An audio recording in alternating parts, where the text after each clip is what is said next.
that totally sounds like Human Nature by Michael Jackson to me. But hello, What? everyone, and What? welcome to Achieving Nirvana. This is the series where we review all of Nirvana's studio albums. My name is Ryan Cam, and I am joined by the crew, starting off with Nick from Townsend 505. Nick, how are you? Doing okay. Just getting over a little bit of sickness. I'm a little lightheaded right now, so if any of you guys have to be like, or to Nick, I'd be like, oh, thank you. I won't take offense at all. Well, we'll all start singing Negative Creep in unison, and that'll wake you up.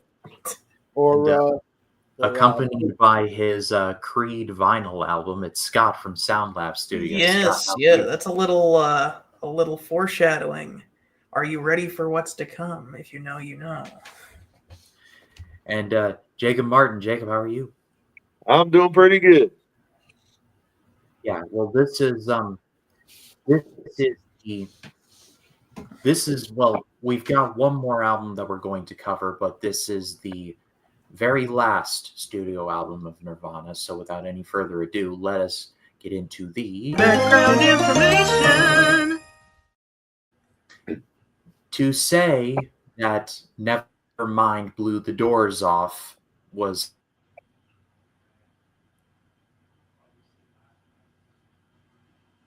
an understatement. Yeah. Not only did it blow the doors off record-wise, it blew Ryan's Wi-Fi off. Oh. That's unfortunate. Okay. Alrighty then. Am I back? Yes, you're back. Right now. I don't know what happened there, but here we go. Oh my god. that free shot.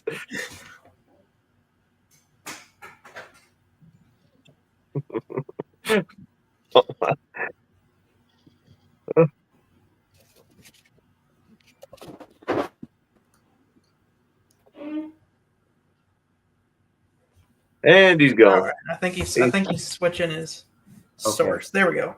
Is that better? Okay. Yeah. I'm just gonna get my other device ready just in case. But yeah. Nevermind made this band, and make no mistake. And so a follow-up was in the offing. And Cobain described this album as a more personal album. And to put it rather mildly, as I was talking to Jacob Martin before we went live, this contains, or it was Nick, excuse me, this contains the best and the worst of Nirvana, and high highs and low lows. But just general thoughts. Nick, go ahead. I thought it was a good album. I didn't think it was a great album, but I thought it was a good album. Yeah, I certainly agree. It's definitely an album with a lot of highs, but then there's the lows, and it's like, there's some songs where it's like, really? Are we really going with this? There's a song title that's also repeated a lot that I'm like, alrighty then. I guess we're doing this now. And yeah, it's an album where it's like I want to like it more, but it's there's just so much problems for me to want to listen to it back more. Scott, what do you think? The first thing that stands out about this album is that there's a different producer on here. The last one we had Butch Vig, who'd worked with the Smashing Pumpkins most famously. This one, we're switching producers to Steve Albini, who was the producer for the Pixies, which was another rock band at the time that Cobain was a big fan of. And the reason that they went with him, not only because they liked him, is because Nirvana blew up with Nevermind, and they thought that Nevermind was overproduced. And they never thought that they wanted to be that famous. So on this next album, they kind of wanted to make some anti-commercial sounding stuff because they thought that they had gotten too big for themselves. So they wanted a more raw sound. They wanted it to be more darker sounding. and they wanted to make more stuff that was basically Kurt releasing his inner feelings, some of which angrily, and some of which more introspectively. And a lot of the stuff works on this album, and a lot of the stuff for me doesn't. It's still a great album, but I don't feel like this is a good one all the way through. Unlike Nevermind, which was like, that's like a no skip album. This one, and there's a few songs on here where I was like, you guys, I can tell that you've grown as an artist on some of these songs, but some of these songs, you're kind of regressing back to that Bleach sound that I didn't really like, and it's like, oh, come on. Now, I will say, the follow-up to this album that sadly was never made, and we'll probably address that in a minute. Cobain enjoyed doing the MTV Live Unplugged album so much. I've heard that the next album he was planning on doing more introspective, almost acoustic music, kind of like what was done on the MTV Unplugged album, but as a studio album. So, and with like a cello player as a full member of the band, kind of like the song "Dumb" on this album. So, man, I really wish we could have heard that, because that would have been real artistic growth. But we'll talk about why in a minute. But good album, needs some. Perhaps Butch Vig told the band no, and that's why they didn't use him, because the one song that was Negative Creep-esque was regulated to a hidden track that's not even on some copies of the album. So I have a feeling that Butch Vig told them no a time or two, and that may be why they switched producers. That was the straw that broke the camel's back. But Jacob Martin, what say you? All right, so Nevermind was such a great album. Easily the big magnum opus, if you want to call it, for Nirvana. Some of their most iconic songs on that album. This one I was intrigued by because I've always really liked a certain hit song on this album, which we'll get to. This album is an album of two halves. Half of this album is really, really good. There are a couple of underrated gems on this album, and I can't wait to talk about those songs.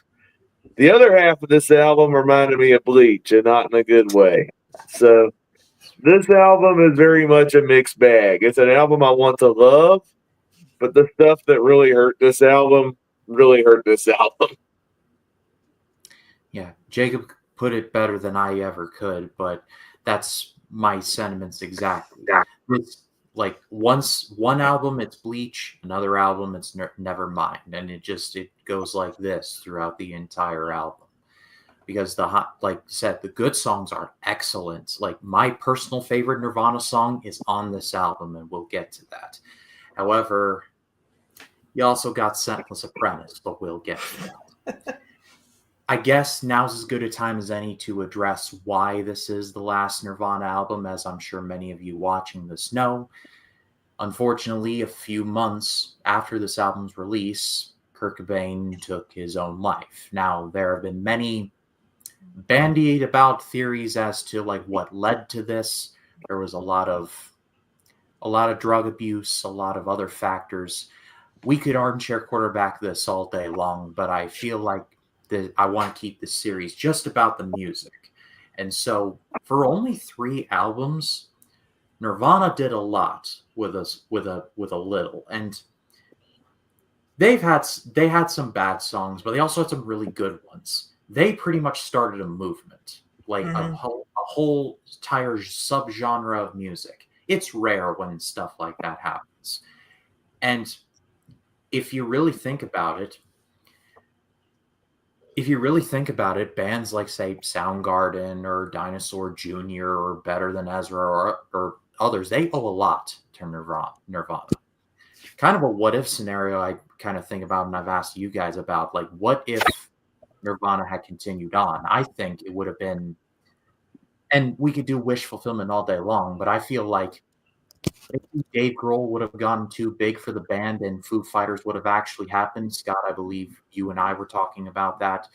Then other cases, maybe Nirvana would have performed some Foo Fighters songs and Grohl would have been a more active writer in the band. We never know.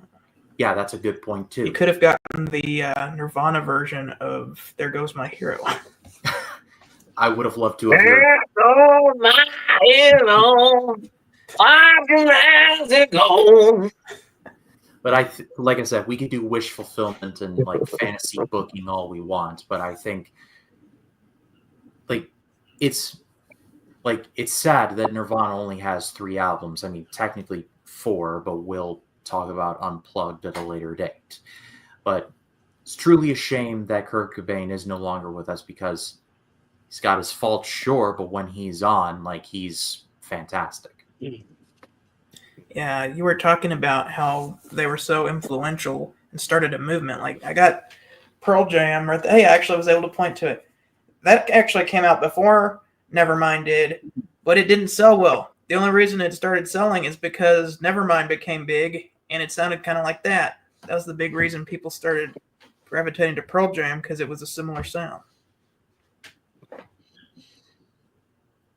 Yeah, it's a shame what happened to Kurt Cobain, because I'm curious what they would have done had Kurt Cobain not have killed himself.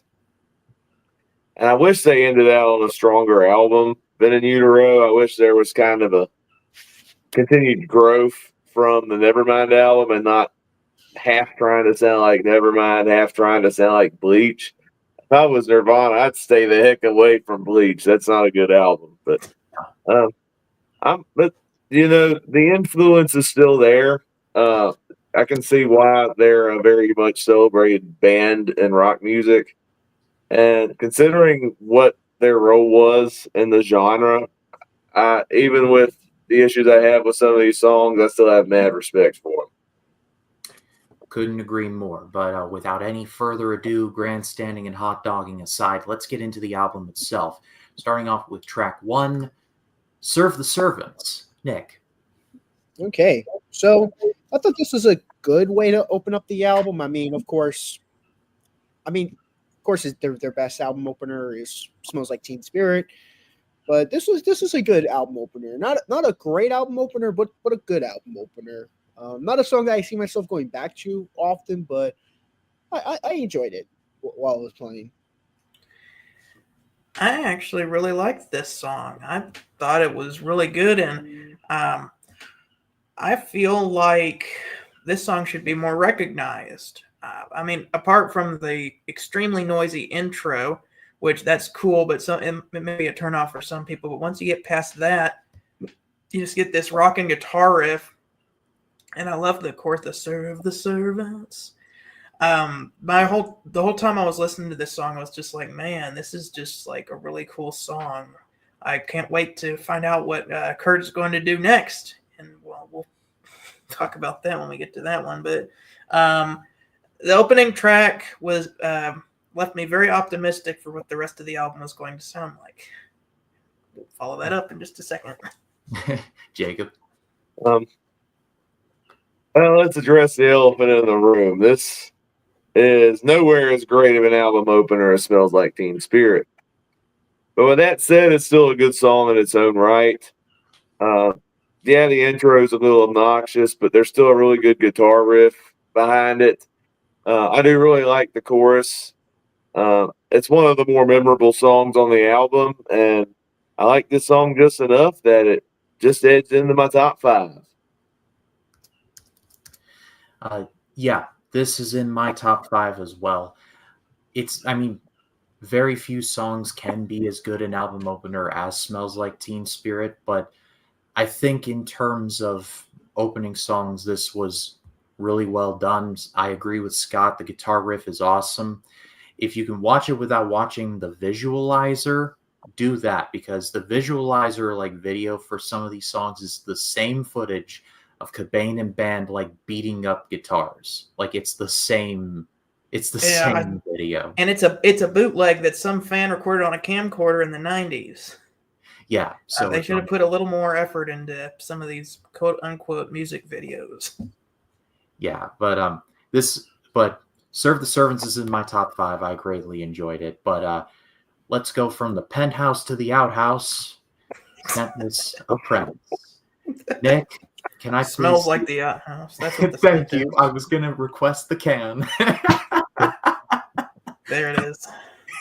Garbage. This thing is terrible, y'all.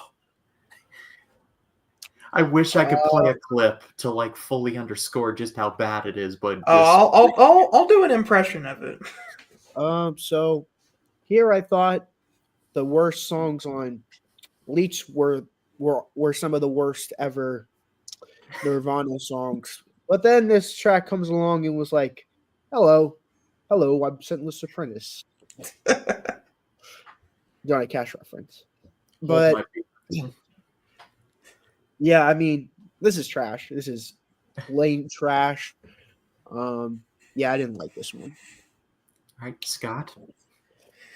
I remember being in a record store one time and they were playing Nirvana songs. I think it was a compilation or something. And I remember hearing "Come As You Are" and a few other songs. I'm like, yeah, Nirvana's pretty good. Maybe I should listen to more. And this song starts playing, and I was like, this is awful. Why are they playing this over the loudspeakers? Like, this is the same band that does "Smells Like Teen Spirit." Like, what is this? Are they trying to be angsty or something? I hated it.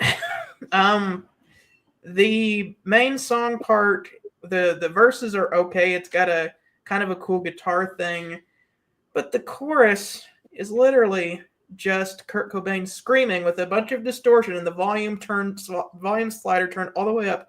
Go away! Go away! Go away! Over and over and over and over again. I'm glad that my voice clipped out with the distort. I don't know if it actually went through on your end or if it muted because it was too loud. No, we heard it all right. Okay. Rest in peace to those wearing headphones. But that's actually what it sounds like. I tried to do it like it. That's actually what it sounds like on the record. That's what you're hearing. That is the chorus of the song. Is that screaming? Go away! Yeah. Just like that. That was what he was saying. Go away. Yeah. I couldn't tell what he was saying. But that's the chorus of the song. Is him screaming bloody murder, go away. And every time I'm just like, the nails have hit the chalkboard. The nails have hit the chalkboard once again. And I'm like, did you make? I think they just made this song because Nevermind blew up, and they were like, let's see if this can get rid of the not real fans. Only the real fans will get past this song on this album. That's probably what they were thinking, because this is a major deterrent or detractor from this album. It's the worst song on the album. It's just bad. I am not usually one to skip songs on an album, but I think I would like to buy this record at some point, and I will most likely, even if I'm tired, walk up, pick the needle up, and skip to Heart Shaped Box every time I listen to this album. Well, before I go to Jacob, I have a couple of comments to catch up on. We got a hot take from Bob Hope. Bleach was good. Huh, I didn't think Bob Hope would be into Nirvana. Bob Hope is a Nirvana fan? I did not know that. Apparently. I'm going to try and say this right. Kramos? Hello, greetings from Chile. Well, hello, Kramos. Thank you for that. Think I still have that Come As You Are book I borrowed from a friend in high school and never came back. I'm in my 30s now. Well, I hope your friend is not looking for it. But Jacob Martin, anything to add? Yeah, the song sucks. I mean, yeah, I can't add anything. The only I don't really have much to add. I don't think this is the worst song on the album. There's two songs I think that are worse than this. It's in my bottom three. But that screaming is so bad. That was what killed anything in the song. There's a right way to do a scream and there's a wrong way to do a scream. If you want lessons on how to scream gracefully, just listen to Steven Tyler. Yeah. But Kurt Cobain, just don't scream ever again. Wait a minute, you're dead. That wouldn't make sense. What am I saying? This is not awkward. Well, but the quote, a former reality TV star that had a show called The Apprentice, who is now the president of the United States. If he had anything to say to this song, he would say, "You're fine."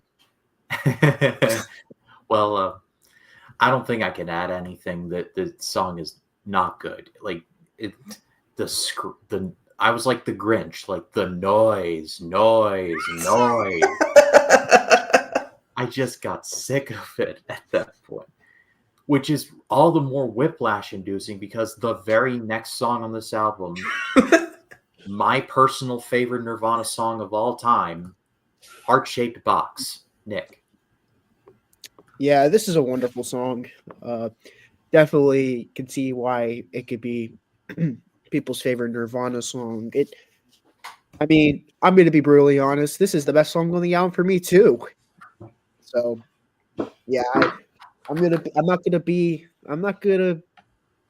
different this time. This is the best song on the album for me, and yeah, it's like so whiplashing because you have the worst song on the album followed by the best song on the album, and yeah, this is a very iconic song for a good reason, and I wish they would have did more stuff like this. Scott? This is such a really cool song.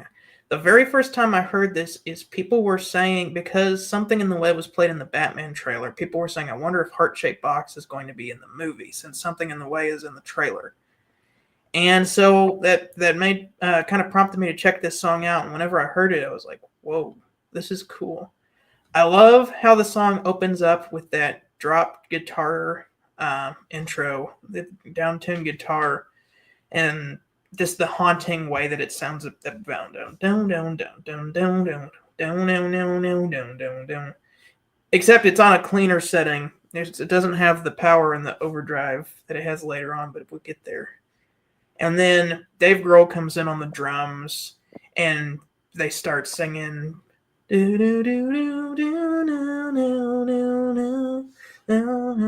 song probably has the best melody, the best well-written melody of any Nirvana song. And then you get that, hey, wait, I got a new complaint. And I love how they have the harmonies in the background. They just go, hey, wait, I got a new complaint. How you have that in the background. And then you get the guitar solo, which is very brief and just kind of follows the melody a little bit, but it's so effective. And he does all these crazy bends. It's like, and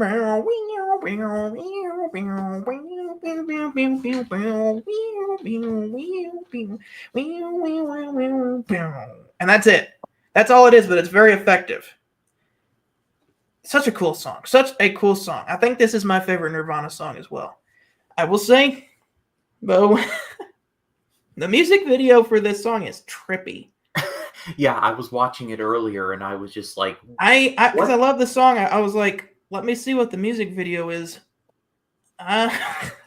what in the David Lynch is going on? Yeah, it's like it starts out cool because there's this guy in a hospital, and like the tape on the floor makes a cross. So I'm like, it's this because the song's about cancer. I'm like, is this supposed to be like a metaphor for this patient who's getting cancer, and the band members are sitting across from him? And then they crucify Santa Claus. And the crows on the cross start singing, hey, wait. And then Santa Claus gets high on the poppies in the field. And I'm like, okay, what am I watching here? Not to mention there's a child in a KKK outfit. Yeah. It's a video. It's one of the videos of the 90s. I thought it couldn't get any weirder than Black Hole Sun. Nope, this is even weirder than Black Hole Sun. Black Hole Sun feels like a that Black Hole Sun feels like a Steven Spielberg movie compared to Heart-Shaped Box. Yeah. Yeah. That's Love the song, but the music video it's weird. It is. Jacob, anything to add? All right. This song is terrible. It is worse than the last song. I dare say this is the worst Nirvana song I've ever heard in my life. Enough of the joking. I think it's a great song. But This is like I agree with everyone else. This is one of the best songs on the album. This was the song I love. This was the song I alluded to at the beginning that I really dug this song for several years. I love the guitar work on it. This song probably has Kurt Cobain's best vocal work, particularly in the chorus. I think it's just a great rock song. Video I don't care for as much, but the song itself is a blast and one of the best songs on the album. well, we've got a lot of comments to catch up on, so I'll just catch up on them before. I mean, I've said it's my favorite Nirvana song, so I'll just catch up on these before we move on. I listened to Nirvana until I couldn't listen to Nirvana. This guy again. Hey guys, 3D Jake is in the house. Nirvana is simple taste. All you have to do is come as you are. Come as you are. If you think Nirvana is simple taste, have a listen to Scentless Apprentice and your mind may change. Or I'm a If you want to smell Nirvana, it's simple. Smell like a teen spirit, if you will, but there might be something in the way. I probably still smell like teen spirit. Like we're all just smelling like. It sounds like a meme template. I listened to Nirvana and I ended up smelling like Teen Spirit. It's like I listened to and then like Trump would make the song "Smells Like Gold" Spirit. Okay. gosh. I like "Ain't It a Shame," and "Run Rabbit Run" Domino song. and "Run Rabbit Run" smack cover. Okay. Did you guys watch Daredevil Born Again? I have not. Not yet. Nah. I still haven't even watched the third season of the last Daredevil show. So Oh, this is a fun one. Acapella Smells Like Teen Spirit. Go down down down down down down down down down down down down down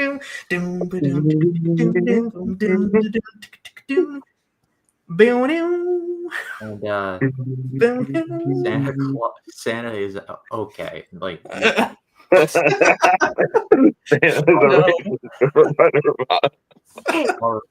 alrighty then. So this next song, I don't think I can say on stream. So it's R Word Me. Nick. We will say grape with a G. Oh, Yeah. okay, we're back. Like I said, this album's very hit or miss, and yeah, this song, like, it has a okay melody. Like it kind of has like that chill vibe that Something in the Way had, but then the lyrics come out. Great me. I'm like, I'm gonna try to replicate Ryan's reaction to something I said the one time. Yep. That's the one I'm 64. That's my reaction. Like, Yeah. what? I'm like, who? I don't know. To me, this is so insensitive to the people who have gone graped. Like, for someone to be like, grape me, I'd be like, whoa. What are we doing here? Yeah, there's so many problems with this track. I'm just gonna leave it at that. It's a very problematic track. Well, I actually have a thought experiment / question. I'm going to put a pin in that for right now. Okay. But Scott, what say you? So now we have 2 tracks written by Nirvana with great intentions but poor execution. Yep. Polly from the last album and then this song here, both kind of written about the same thing. Against it, by the way, but the way that the songs are written, sometimes you wouldn't know that that's the thought behind them. And because of that, that does kind of make them very off-putting. I think this song does work. It does work better than Polly, but it's still. I'm not going to still say that it conveyed the message that he was trying to with it. The music is fantastic. I wish he would have written a different set of lyrics to this song because I love the melody and I love the guitar in it, and it would have been in my top 5 had he at least just changed it to break to break me. I mean, But what's even worse is "Break Me" is actually in the lyrics. Like, yeah, it's in the Yeah. lyrics already. You yeah. know what If this it would, reminds me of? It what? reminds me of when the Who said something about grape. Like, who is she? I'll grape it. I Oh, came up with a good idea to fix that. Instead of that, I'd say put in who is it? I mean, what is it? I'll take it. Who is he? I'll break it.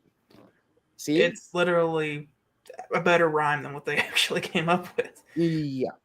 But yeah, that was very off-putting, especially coming after Heart-Shaped Box. Like musically, I feel like this song is a continuation of the style that was done on Heart-Shaped Box, but um, you could have made another song that was against this subject without having written this particular set of lyrics. I know the point was to be stark and in your face and contradictory, but I feel like the execution maybe wasn't done very well.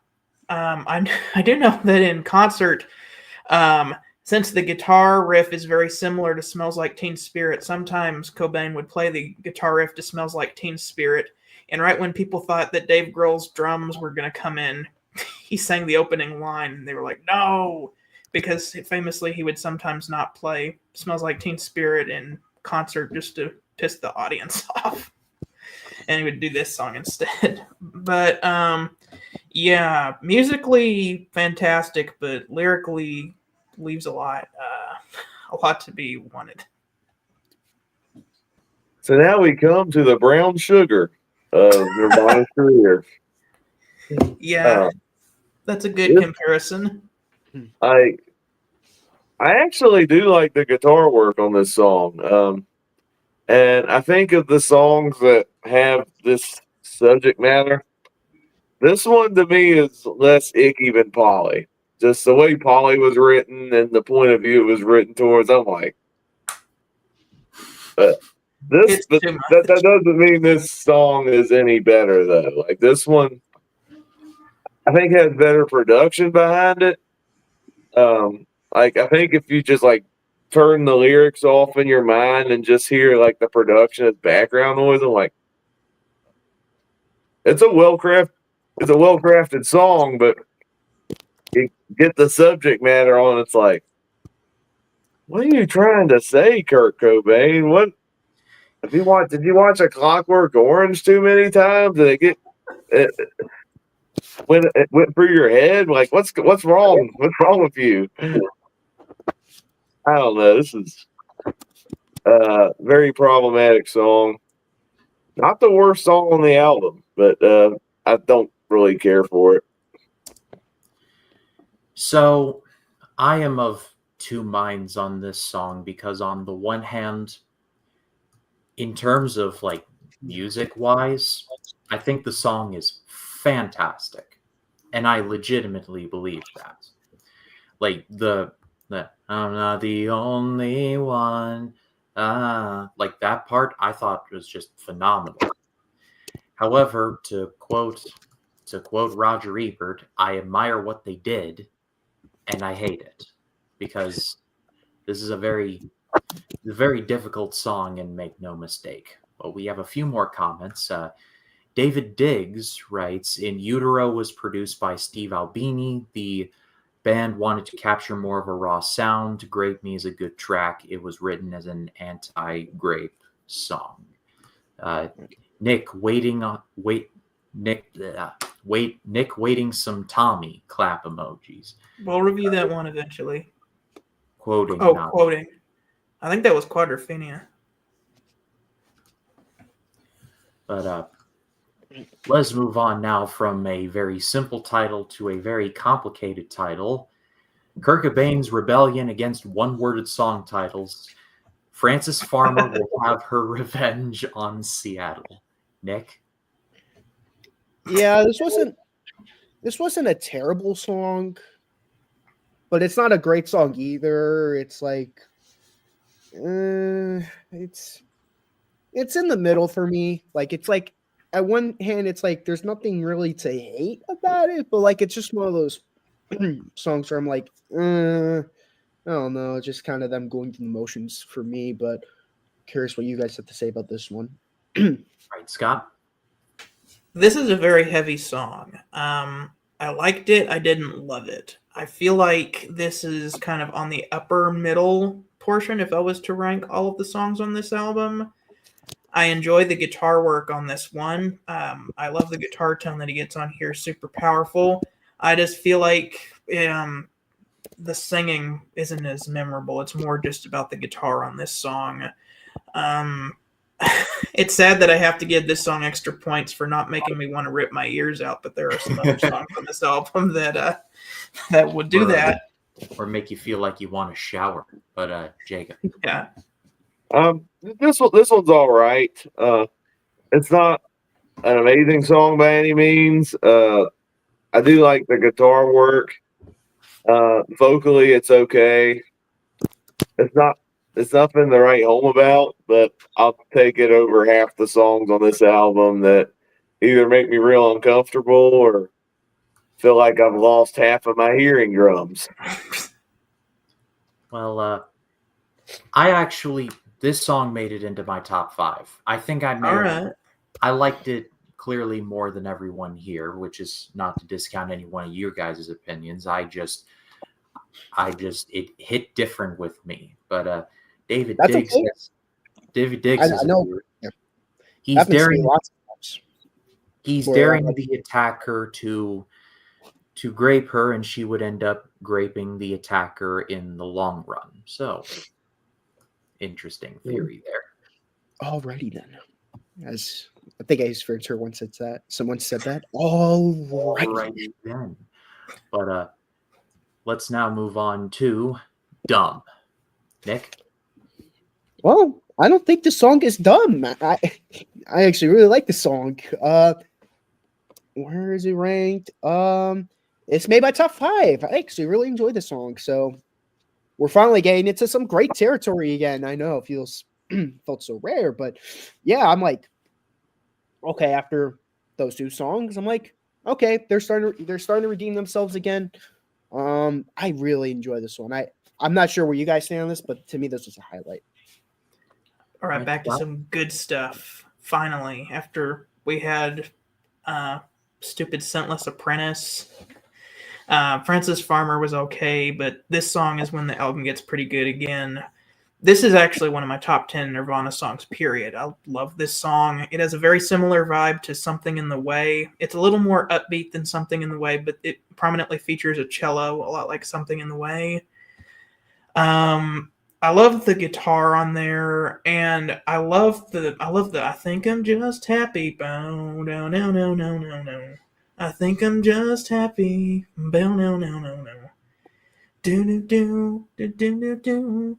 Oh, I love this song. It's such a vibe. And I feel like this is probably lyrically the best song on the album.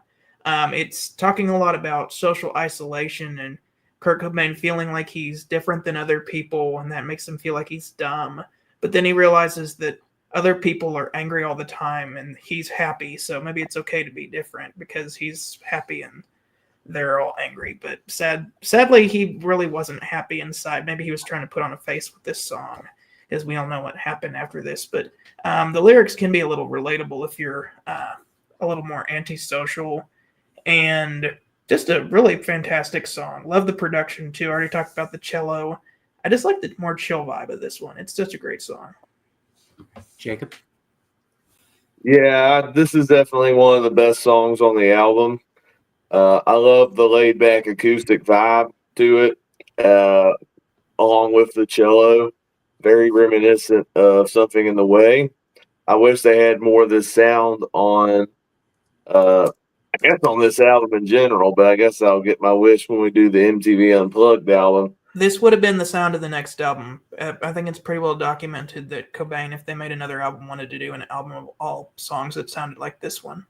That'd be their best album, and hopefully they have more songs that have this type of. If they had done it, hopefully it would have had songs that had this type of vibe and nothing like super wacky dark like Polly and the art song. But this song is really good. One of the more underrated songs on the album, and this one made my top 3.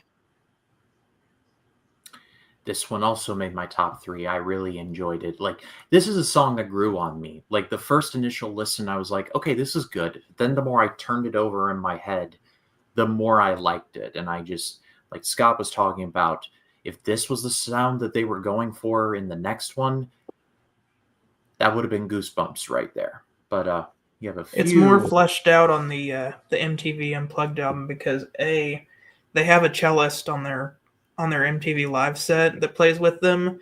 So even songs like "Come as You Are" and stuff like that, they have a cello player playing with them.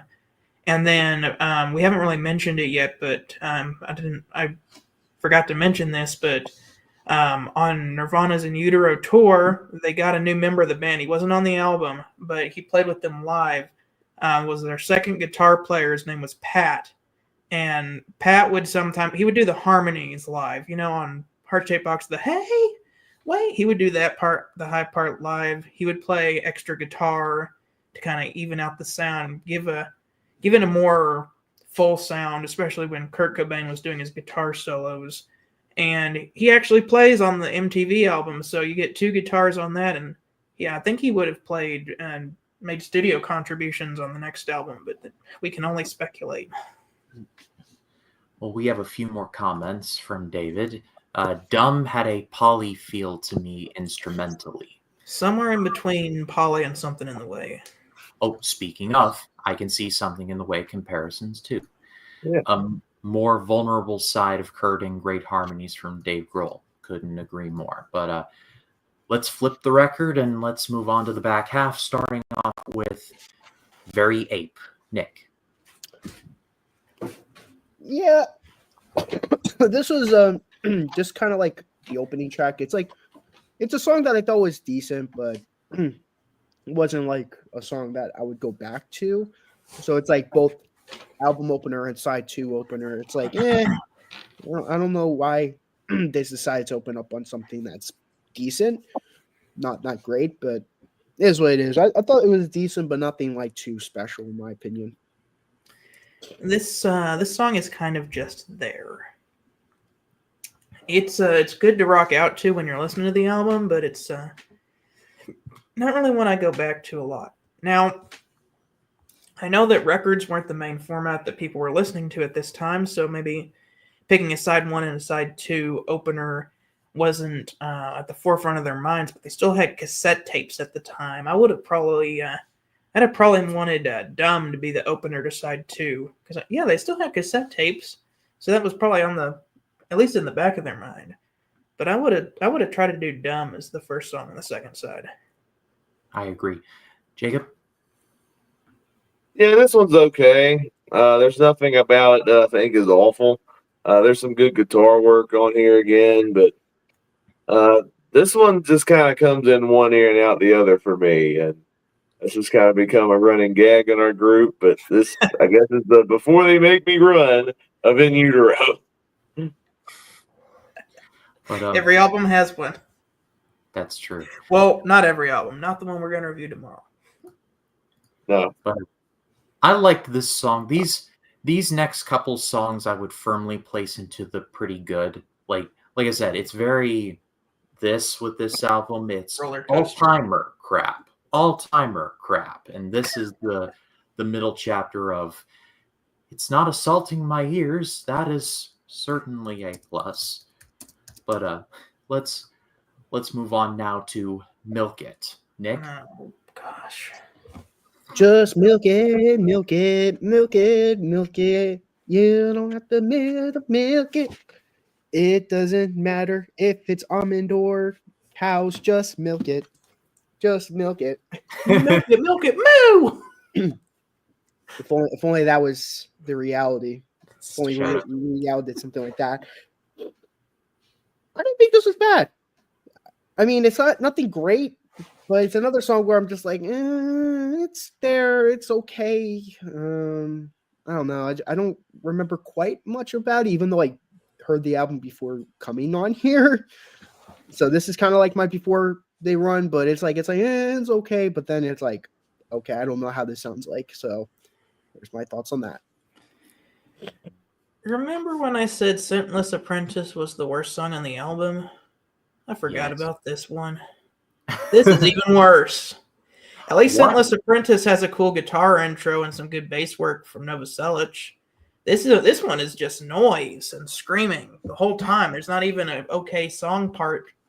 The screaming is what got me on Scentless Apprentice. The actual song part was all right. This is just noise and screaming. This is Oh, it's there, it's gone, and I'm glad when it's gone. let's Um, put a pin in that. Let's get to the penultimate song, and then we'll cross that bridge. But Jacob, yeah, I didn't care for this one either. I don't think it's as bad as Scentless Apprentice, but it's just there to me. Just white noise, both musically and especially Kurt Cobain's vocals. But at least he doesn't go.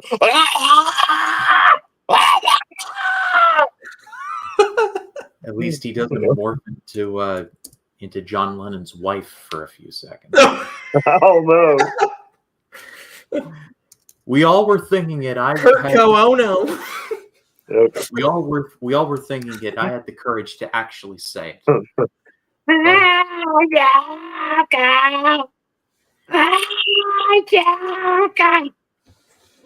I don't think this song is nearly as bad as some people think it is. I think it's just okay. Like, I can see why people don't like it. There's another song on here that I would put on the level of Scentless Apprentice as terrible, but we will get to that.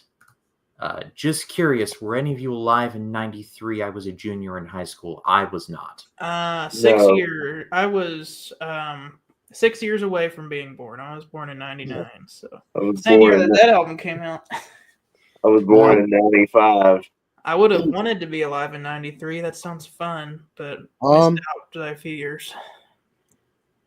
Yeah, I was alive 10 years later. Well, one more comment from David before we move on. Pat Smear was an unofficial fourth member. He went on to be a member of the Foo Fighters. So Fighters. The more you know.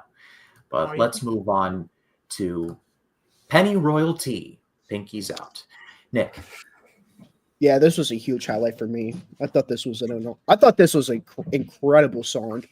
It's nice acoustic, and I mean, yeah, I remember hearing Kurt Cobain.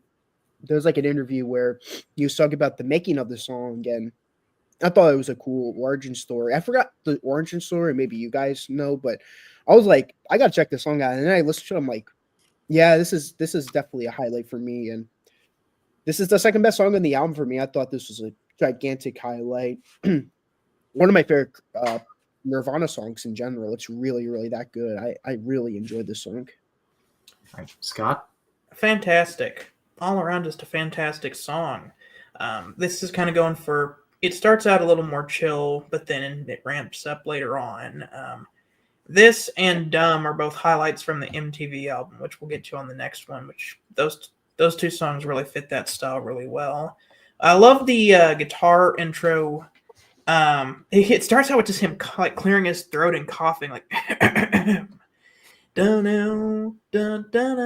then like he's just strumming some guitar chords, and then Dave Grohl, and the guitar comes in heavy.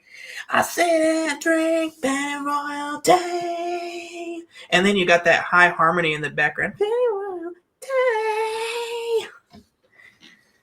I'm a liar and I'm fake. And this is one of the best moments vocally on this album, other than the chorus of Heart Shaped Box. Like, this is just fantastic. And again, I talked about it earlier, but I love that harmonized chorus. Like, the way that the harmonies work is really cool. I can tell he's pissed about something, and that just makes the song even better. Like, he's angry and he's letting it show on this song. and that makes it really great, especially since the song starts out really chill. I talked about him clearing his throat earlier, but it's almost like it's like excuse me, I'm angry, and I would like to show you all how angry I am. It sounds like he's about to start singing "Sweet Leaf" by Black Sabbath. Or Snowblind or something. Something like that. Yeah, this is a highlight on this album. Yeah. Yeah, this is definitely a highlight. I never heard this song until listening to the album, so I guess this is another underrated song on the album, along with "Dumb." This one's got a really good chorus. I was up and being royal. Again, I don't know the background behind the song, but it's got a good rock and groove to it. And this is the other song that made my top 3. Yeah, this made my top 5. Greatly enjoyed it. Like more than I was expecting to. This was another one like "Dumb" that just grew on me the more I thought about it. But we're nearing the end, and apparently the creativity well just dried up, because this next song title is quite literally "Radio-Friendly Unit Shifter." The song is the exact opposite of what's in the title, by the way. Nick? Last time you see this, though. Third This will time. be the last time you see this. Yeah, this was hot garbage. Okay. Ironic, ain't it? You know, the worst song followed by the best song, and then the second best song followed by the second worst song on the album. It's like they did that on purpose, but History does tend to repeat itself. Doesn't often repeat, but it does rhyme. Scott. It's like poetry. It rhymes. yeah, I really didn't like this song. It was like, stop trying to be like Bleach, but whatever. It exists and it's on the album. At first, I thought I was going to say that this song gets points for not making my ears bleed. But halfway through, Kurt Cobain has an instrument solo. I have no idea if he did this with a guitar or not, or if he just was making screeching sounds into a microphone, and it sounded like a guitar, kind of. The latter half of this song is just noise. I said earlier a song was just noise, but this is another song that's really just noise. And I think it's very ironic that the title of this is "Radio Friendly" is the first 2 words of this title, because that had to be ironic, because you play this and this is the exact opposite of Radio Friendly. I would say this is the last song I would expect to hear on the radio on this album, but no, there's others that I feel would be even worse to play on the radio. To quote a clip I use in my reviews sometimes, I know writers who use subtext and they're all cowards. Jacob. Yep. Yeah. In my opinion, this is the worst song on the album. This was 5 minutes of torture, just sitting through this whole song, because the song opens where it's just like, at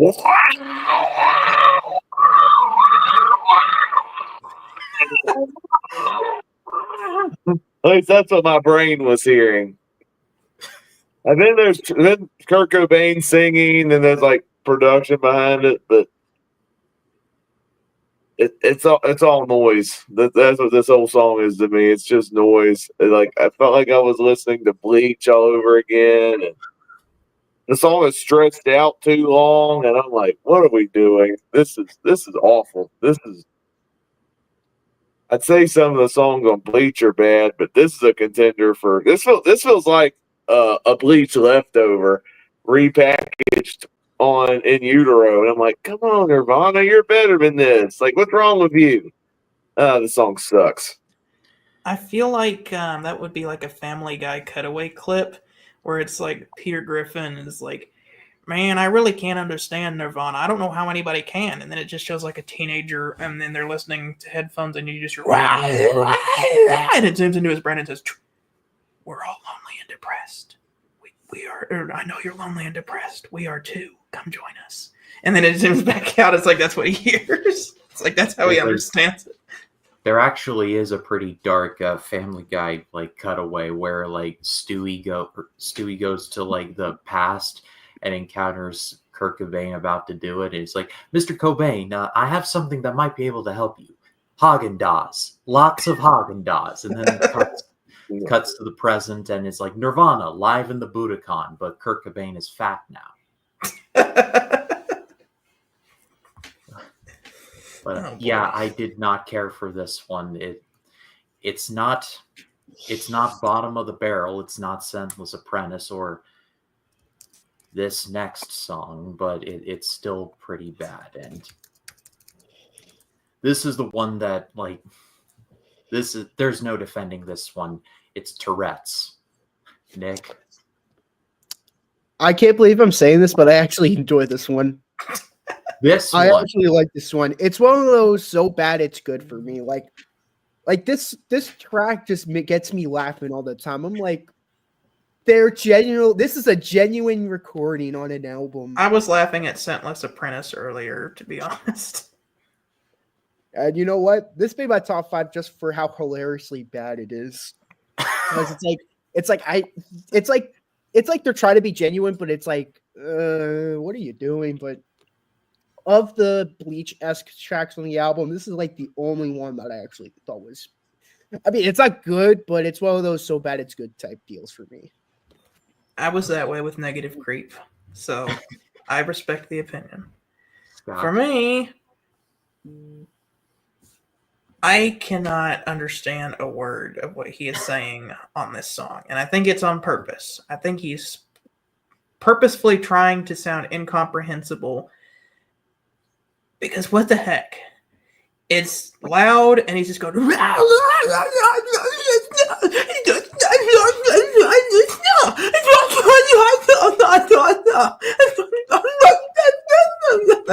That's what he sounds like on this song.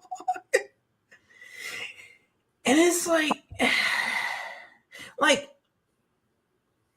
I swear, I feel like they were trying to say, we've become too popular and these noisy songs are going to separate the real fans from the posers who are just listening to Smells Like Teen Spirit.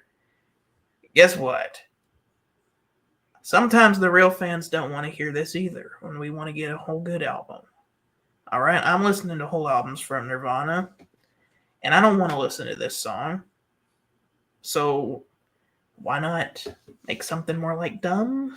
Why not make something more like Penny Royalty? That's the kind of stuff I want. That's the kind of stuff I want to hear on this album. Heart-Shaped Box, Serve the Servants. Like, you don't have to make all songs that are radio friendly or whatever, but like, don't make noise. Like, if you're gonna do something more out there, at least do it more like the Francis Farmer song. Like, that was at least listenable. But I will say the only saving grace for this song is that it's only a little over 90 seconds. Oh, one more thing to say. Moderate rock. Well, Jacob, do I even need to ask? No, I don't. I hated this song. I thought this is my second to least favorite song on the album. I thought this was worse than Senseless Apprentice. I'll give it one redeeming factor. It's only a minute and a half. So at least it has that going for it. But when your whole song is just I'm like, give me Negative Creep over this. At least I could understand what you were saying in that song. It's Also, I don't get the title at all. Tourette's is like, are you?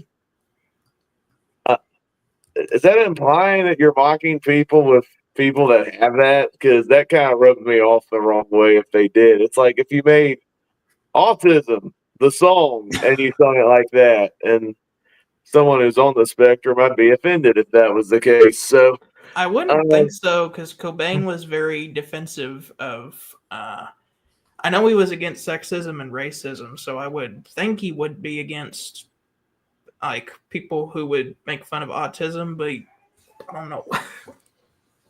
Yeah, but I don't know. This song just doesn't sit right with me. At least it's short. That's the one good thing. But I thought the song was awful.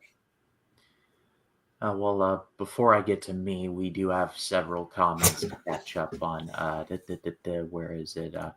Will you all be covering the track You May Be Right? It was a track that came out posthumously. Oh, that was the last.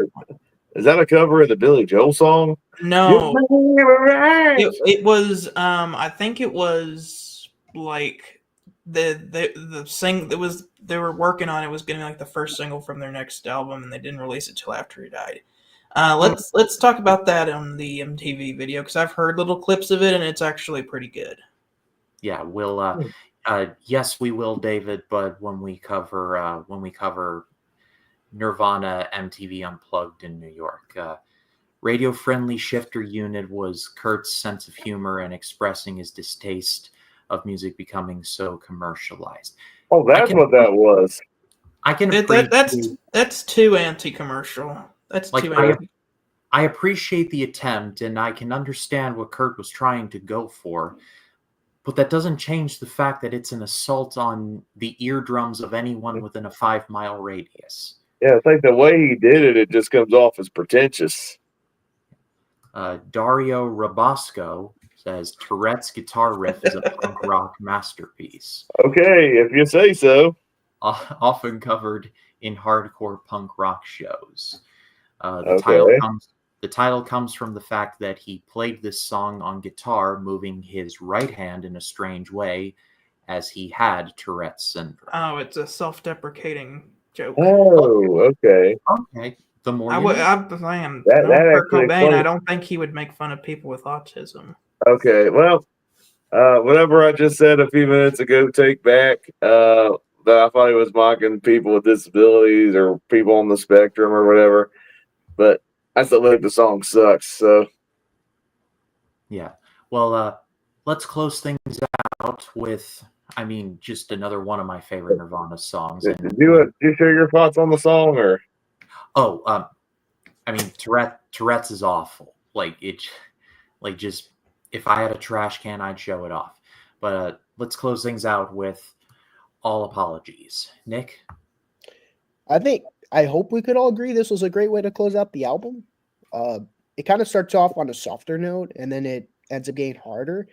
And yeah, I'm like, this is a terrific way to close out your discography, even though, could have not been that way, because, unfortunate events. But for a last hurrah, pretty much, this was I really like this song. This is a huge highlight for me. Yeah, this is a great way to close Nirvana's studio discography. I can't wait to talk about Where Did He Sleep Last Night, because even though that's not a studio track, it's on the live album. As far as the live album being the last official thing that they released while Kurt was alive, like that has a really good way of just kind of wrapping up the band in general. But as far as the final studio track goes, I feel like this is a pretty good way to end their career. I really wish we could have gotten at least one more studio album from them, but sadly it just wasn't like that. I love the bass intro. And then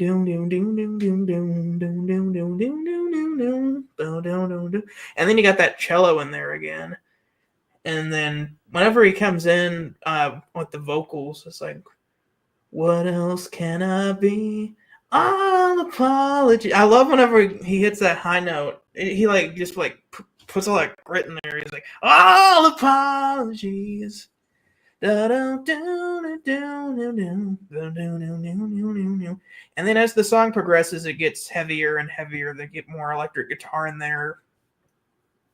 Great way to close out the album and sadly the studio discography of Nirvana. I love the refrain there at the end, the all in all is all we are, how he repeats that.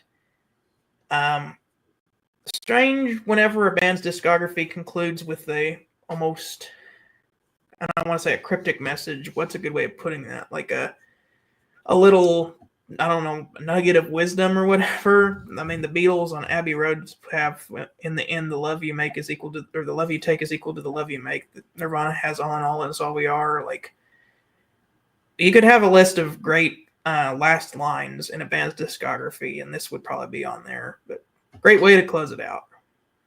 For the longest time, I thought he said all alone is all we are. I'm like, if that's what you end your career on, that's a sad way to end your life on. It, all alone is all we are. Holy cow. But yeah, I've always been a fan of this song. I love the bass work. The cello is great. I love Kurt Cobain's vocals. I don't know who Mary is. That's like the one. That's like that part. Kind of where it's like Mary. Hey, maybe that's a cryptic message too. I don't know, but yeah, this is a really good one. I will say I'm more familiar with the MTV Unplugged version. That's more acoustic and raw, and I like that version even better than the studio version. To me, hearing the electric guitar feels off because I'm used to the other version. But the studio version's still really good, and because it's already a great song, it's in my top 5. You want to hear what sounds really off? Listen to them do The Man Who Sold the World in concert. It sounds completely different than the MTV Unplugged version because they use electric guitars in there. I like the Unplugged one better. Oh yeah, that's a masterpiece. Yeah, this, like I said, this is another one of my favorite Nirvana songs, period. I've listened to this song about 100+ times by itself. It's a work of art, and make no mistake. Where Did You Sleep Last Night was a cover of an old blues song. Looking forward to your Unplugged discussion. It's going to be fun. I love when in All Apologies he says everyone is gay. Yeah, listening to songs with lyrics for this series has kind of like broken certain songs for me. I'm like, oh, that's what he said. Okay. Yeah, sometimes it just sounds like. I always knew that line was there. I think he was just being cynical. And then David says, Mary. Dun, dun, dun, dun, dun, dun, Again, I thought he was singing about a woman named Mary. He's deciphering the code for us. We're finally figuring out what he says on this. Okay, but the real question, what's this guy's name? David. The real question for you, Mr. David, what does Eddie Vedder say? If you can find out what he says, you're a genius. I know he says, I'm still alive. Yeah, but that's in the title. I hear it even flow when I hear freezes, never be awesome, but concrete. We are What's that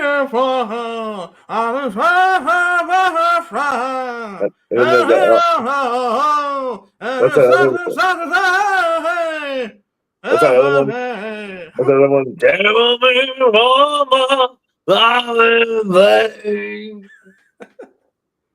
All right. Well, that is the end of the album. Let's get to top 5. So, Nick, why don't you go ahead?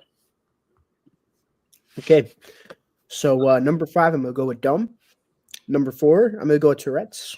Number 3, I'm going to go with All Apologies. Number 2, Penny Royal Tea. And number 1, I'm going to go with Heart Shaped Box. All right, Scott. Number 5, Serve the Servants. Number 4, Penny Royal Tea. Number 3, All Apologies. Number 2, Dumb. And number 1, Heart Shaped Box. And I think most of my top 5 would be in my top 20 Nirvana songs.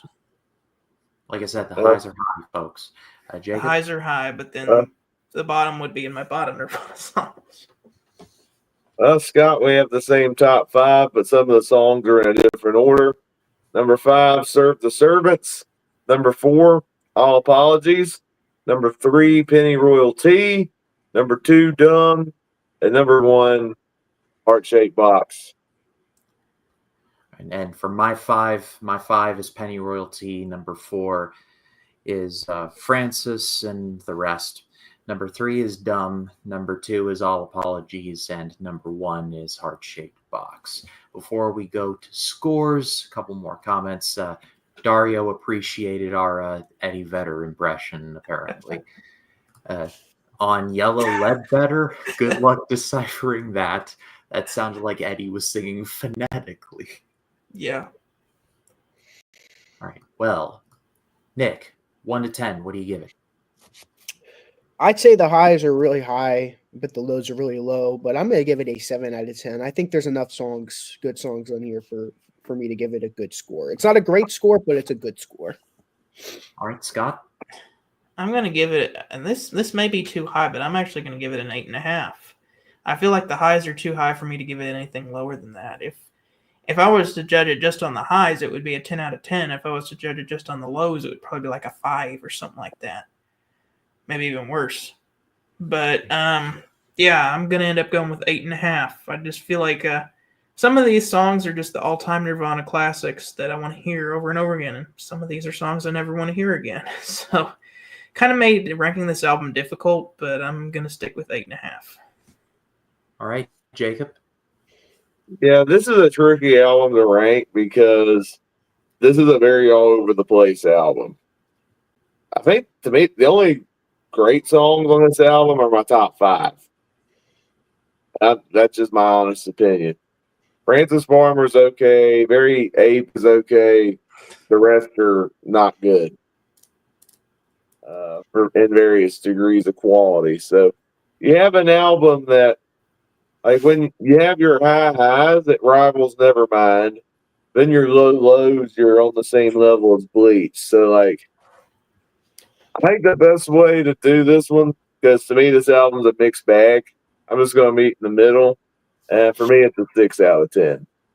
That's a fair ranking. Okay. I am going to go, and I am going to side with Nick. I'm going to go 7 as well. Like I said, highs are incredibly high, but the lows are so low. I'm pretty much giving all 7 of my score to Heart-Shaped Box and All Apologies almost exclusively. If those songs were not on this album, this would be like a 2 or 3. Like, it'd be that. Oh, wow. It'd be like that low for me. But it just so happens to have 2 all-timers on it. So, Wow, I liked it the most out of everybody. So just do some quick math. Then again, I've been listening to more 90s music recently, so that might be why I gave it the higher score. And our combined is 7 out of 10. Okay. All right, I'll take that. It looks like we got one more comment from David. Have you or will you be covering Stone Temple Pilots? I personally don't have an interest, but I'm sure Scott and I only heard maybe like one song from them. I think it's called the Interstate Love Song. Do they do that one? I think so. Yeah. Of all of the 90s bands I've listened to, I haven't got around to listening to them yet. Well, if you want to hear some reviews of Queen, you can go check out Briar's Music Showcase because we'll be reviewing all the albums of Queen pretty soon. If you want to hear us review ABBA, go check out other way Nick's channel, Townsend 505. You can see me and Briar have this wild argument over the song "Nina Pretty Ballerina." And if you want to hear reviews of The Doors, go check out Jacob's channel. We're reviewing The Doors over on his channel. Yeah. Also, if you want to hear a story about how ABBA somehow managed to be related to a porno, that's also review. Yeah. Well, I was trying to get that out of my brain, but thank you, Nick. I know Ryan kept apologizing, but for not being a part of that review, but he missed out on my review just for that alone. Well, I appreciate that. What do you think about "You Know You're Right"? It's not in any record. I would say we discussed that. We're going to talk about that on the next review when we do MTV Unplugged. Scott Weiland was the Bowie of the grunge era. Okay, I'll have to check that out. I'm a big Bowie fan, and I'm a big grunge fan, so I'll probably have to check them out. Well, this is the part where I say you guys should plug your channels, but clearly you all have done that for me, so that's I didn't plug my channel. Billy Joel is on this channel. Rush coming soon. I recommend checking out their first 3 studio albums. I will also say, if anyone is a big Beatles fan, we're reviewing Abbey Road on my channel tomorrow night. Yes. How did I forget that we were doing the Beatles on your channel? For some reason, I- the Doors was the first one that popped into my head. I was just about to say, I'm going to be on Jacob's channel. We all are pretty much going to be on Jacob's channel. Tomorrow night, we're going to be reviewing The Glory, known as Abbey Road. It's a Yep. really good Yep. album. The four of us plus some old millennial, whoever he is. Some guy named Jason, he's been on this channel Jason. before. But anyway, thank you all so much for watching live. If you're watching the edited version, comments or thoughts on In Utero down below. We would love to hear what you have to say. This has been, like, in terms of comments, the most popular, like, of the live stream versions of this. So I do greatly appreciate it. It's a lot of fun reacting to the comments and such. Oddly And then- enough, I think that Nevermind was the least commented video on that we did. I mean, Aaron White, who's a longtime friend and subscriber, he gave us an essay, but that's his style. Yeah, he always does that. Good night from NYC. Well, good night, Dario. Thank you very much. And a huge Beatles fan. Well, go find Jacob's channel. It's linked in the description of this very stream. Abbey Road tomorrow night. So subscribe, turn on. Maxwell Silverhammer. Give me Maxwell Silverhammer over Tourette's. Hey, Amen. Maxwell Hammer is a good song, and It is. We'll- It we'll is. put It's just kind of goofy.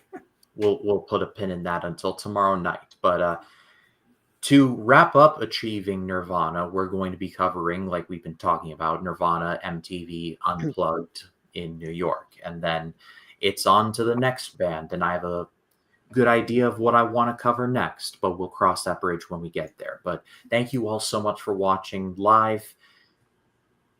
For Nick from Townsend 505, from Scott from Sound Lab Studios, for Jacob Martin from Jacob Martin. My name is Ryan Cam. We will see you all in the next one. You all have a very good night. You all take care.